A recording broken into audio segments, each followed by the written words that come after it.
नमस्कार मित्रों, जया लिटरेचर में आपका पुनः स्वागत है। और आज मैं आपके लिए मालती जोशी जी की कहानी मातम पुरसी लेकर प्रस्तुत हूँ। जीवन की सच्चाई, समाज की सच्चाई को उकेरती यह कहानी आपके मन को एक बार ज़रूर झकझोर देगी, ऐसा मेरा विश्वास है। तो चलिए सुनिए कहानी मातम पुरसी। अब यही जानकर सब्र कर लो बेटा कि भगवान जी उसके भी कष्ट हर लिए और तुम्हें भी मुक्ति दे दी। अब उसे भूलकर दूसरे बच्चों में दिल लगाओ, राम जी सब भला करेंगे। वह महिला अनवरत बोले चली जा रही थी और मैं भाभी का वेदना से पुता चेहरा देख रही थी।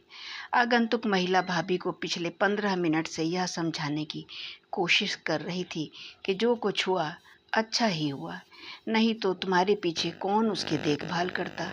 मेरा मन हो रहा था उनके मुंह पर हाथ रखकर उन्हें चुप करा दूं, पर उनकी उम्र का ख्याल करके मैं चुप रह गई थी। और वही क्यों, आने वाला हर व्यक्ति इसी अंदाज में बात कर रहा था। लगता था जैसे सांत्वना देने के बहाने वे लोग बधाई दे रहे हैं। अब उन्हें कौन समझाता कि माँ के लिए संतान की मृत्यु दुखद ही होती है, भले ही संतान सविता की तरह लुंज पुंज क्यों न हो। जब वह देवी जी चली गई तो मैंने राहत की सांस ली। भाभी से कहा, भाभी अब आप सीधा जाकर बिस्तर पर लेट जाइए, कोई भी आए आपको बाहर आने की ज़रूरत नहीं है, मैं सबसे निपट लूँगी, आप बस आराम कीजिए। आज तो शायद मम्मी का सत्संग ग्रुप भी आने वाला है, अमिता ने कहा। तुम्हें कैसे पता?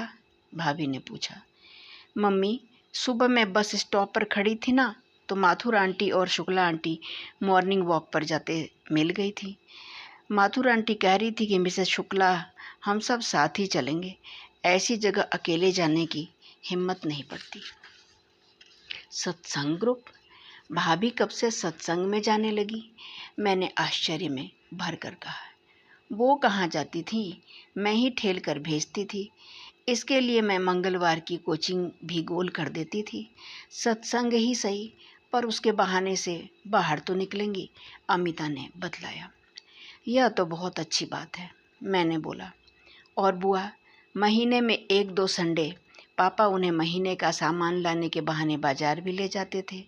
कभी कभी वहीं से वे लोग फिल्म देखने भी चले जाते थे। मैं और तारा अम्मा दीदी को देख लेते थे, अमिता ने उत्साह में भरकर कहा। उसकी बात सुनकर मुझे इतना प्यार आया कि मैंने उसे खींचकर गले से लगा लिया। बित्ते भर की लड़की, पर कितनी समझदार है। इस उम्र में लड़कियों को सखी सहेलियों के अलावा कुछ सोचता भी नहीं है। अमिता, अब कोई भी आए तो मम्मी को बिस्तर से उठने मत देना। अपने कोर्स की कोई किताब लेकर उनके पास बैठी रहना, चाहो तो भीतर से दरवाज़ा भी बंद कर लेना। अब कोई भी आएगा तो मैं देख लूँगी, मैंने गंभीर स्वर में कहा। उन लोगों को भीतर भेजकर मैं पेपर लेकर कुर्सी पर बैठ गई। दरवाज़ा मैंने जानबूझकर खुला रखा ताकि घंटी की आवाज़ से भाभी डिस्टर्ब न हो। कोई 5 के करीब दरवाजे के पास आवाज़ें सुनाई दी। मैंने झांक कर देखा, 8-10 महिलाओं का दल दरवाज़ा खोलकर भीतर आ रहा है। यही वह सत्संग ग्रुप होगा जिसके बारे में अमिता ने कहा था। मैं उठकर खड़ी हो गई और उन लोगों को आदर सहित स्थान ग्रहण करवाकर मैंने क्षमा याचना के स्वर में कहा, भाभी की तबीयत ठीक नहीं है, बुखार भी है और बीपी भी बढ़ा हुआ है। डॉक्टर ने आराम करने को कहा है, बोलने को भी मना किया है। उन लोगों ने क्षण भर एक दूसरे की ओर देखा, फिर एक ने कहा, बीपी तो क्या थकान उतर रही है। बेचारी 1-2 नहीं, पूरे 17 साल रपटती रही है, अब थोड़ी चैन की सांस ले पाएगी। मैंने तड़प कर कहा, भाभी थकान से नहीं, दुख से निढाल हो रही हैं। संतान की मृत्यु किसी भी माँ के लिए दुखदाई ही होती है, और जो बच्चा शारीरिक या आर्थिक रूप से कमज़ोर होता है, माँ की ममता उस पर कुछ ज़्यादा ही होती है। मेरे वक्तव्य के बाद कमरे में क्षण भर को मौन छा गया। फिर एक प्रश्न आया, आप? मैं अमिता की बुआ हूँ, कानपुर से आई हूँ।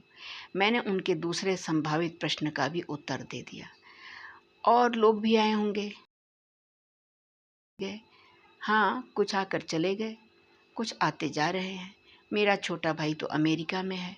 भाभी के भाई आए थे, उनकी माँ बूढ़ी हैं, बिस्तर से लगी हैं, तो दोनों एक साथ घर नहीं छोड़ सकते।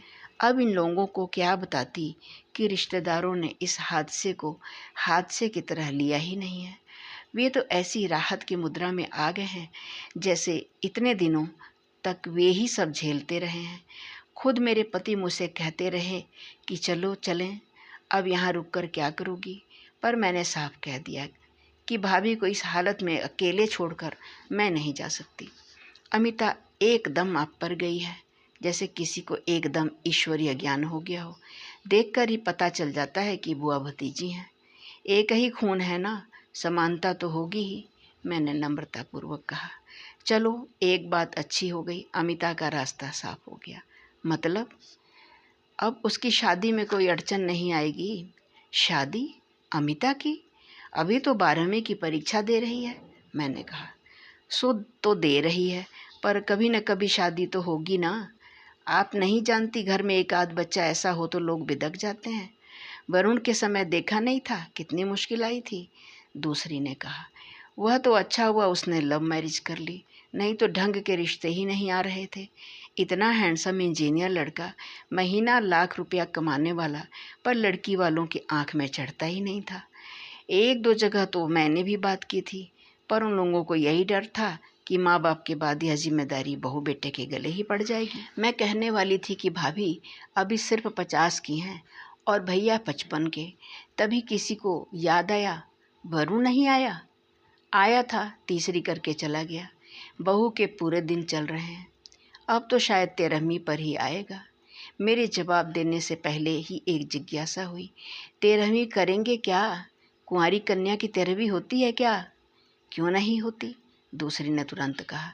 इंसान की जान गई है, कोई चींटी थोड़े ही मरी है। लोग तो अपने पालतू कुत्ते का भी श्राद्ध करते हैं। फिर वे कुत्तों के श्राद्ध के किस्से सुनाने लगी। मैंने उस अप्रिय प्रसंग को विराम देते हुए कहा, भैया ने पंडित जी से पूछा है, वे जैसा कहेंगे करेंगे। बहू तो शायद 13वीं पर भी नहीं आ पाएगी, संभव ही नहीं है, मैंने कहा। मैंने उन्हें यह नहीं बताया कि बहू की माँ ने पूरे 9 महीने उसे इधर उधर झांकने भी नहीं दिया है। उन्हें डर था कि गर्भवती कन्या पर सविता की छाया पड़ गई तो बच्चे में खोट पैदा होगी। बहू की डिलीवरी मायके में ही होगी, मैंने उनकी शंका का समाधान किया। भाभी की वैसे भी स्थिति नहीं थी, अब तो मनोस्थिति भी नहीं है। आप देखना, वरुण के यहाँ भी बेटी ही पैदा होगी, एक ने दावे के साथ कहा। कैसे पता? सबने एक स्वर में पूछा। ये जो गई है ना, उसने न कुछ देखा न सुना, जैसे आई थी वैसे ही चली गई। सारी इच्छाएं यहीं छोड़कर गई होगी, वापस जरूर आएगी। बेटी हो या बेटा, भगवान जो भी दें, साबुत हाथ पांव और साबुत दिमाग के साथ दें, एक ने दार्शनिक स्वर में कामना की। उसके पीरियड्स तो आवे होंगे ना? ऐसे बच्चों का ना ऑपरेशन कर देवे हैं। एक समाधान अच्छा हुआ। उसी तरह ताराबाई बाहर आई और मैं उत्तर देने के धर्म संकट से बच गई। अपने पीछे दरवाजे को धीरे से धकेलते हुए वह बोली, मैं निकलती हूँ बुआ जी, सब तैयार करके रख दिया है, सुबह आ जाऊंगी। आराम से आना, कोई हड़बड़ी नहीं है। उसके जाने के बाद एक ने पूछा, यह तो सविता की आया है ना, अब भी आती है? अब तो वह हम सब की आया बनी हुई है, मैंने फीकी हंसी हंसते हुए कहा। इस समय वही घर संभाल रही है। भाभी तो एकदम टूट गई हैं और मुझे आने जाने वालों के पास बैठना पड़ता है। आप तो अभी रहेंगी ना? एक ने पूछा। हाँ, इन लोगों के सेटल होने तक कुछ दिन तो रहूंगी।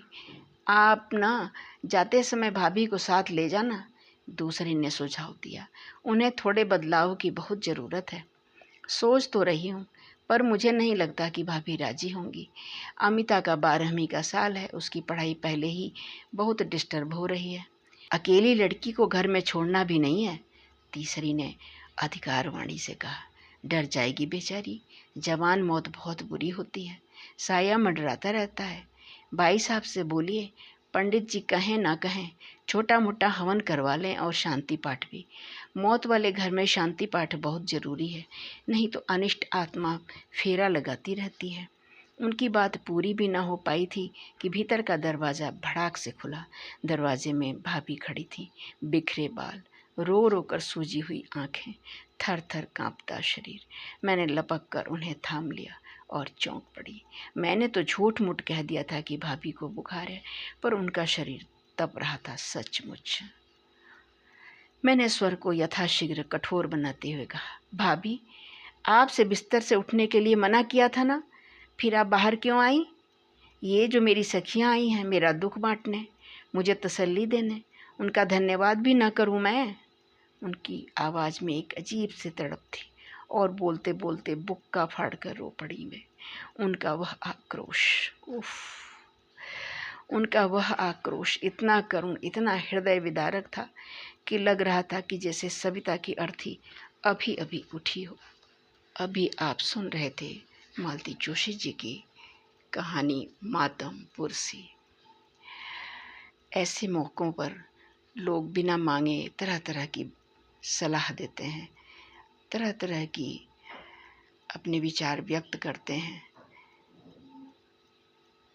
लेखिका इन सब दृश्य को देखकर मन में बहुत व्यथित है और तभी उसने अपनी लेखनी चलाई होगी। चलिए खैर, ये समाज है। कहानी आपको कैसी लगी? आप क्या सोचते हैं? ये सब स्वाभाविक ही होता है ना, ऐसा ही तो होता है ना? आप अपने विचार जरूर व्यक्त करिएगा एक पंक्ति में। आपका दिन शुभ हो, मंगलमय हो, आप सदा स्वस्थ रहें। अगर मेरे चैनल पर नए हैं तो कृपया सब्सक्राइब कर लीजिए। पूरा वीडियो देखने के लिए मैं आप सबको अपने हृदय से धन्यवाद देती हूँ। नमस्कार।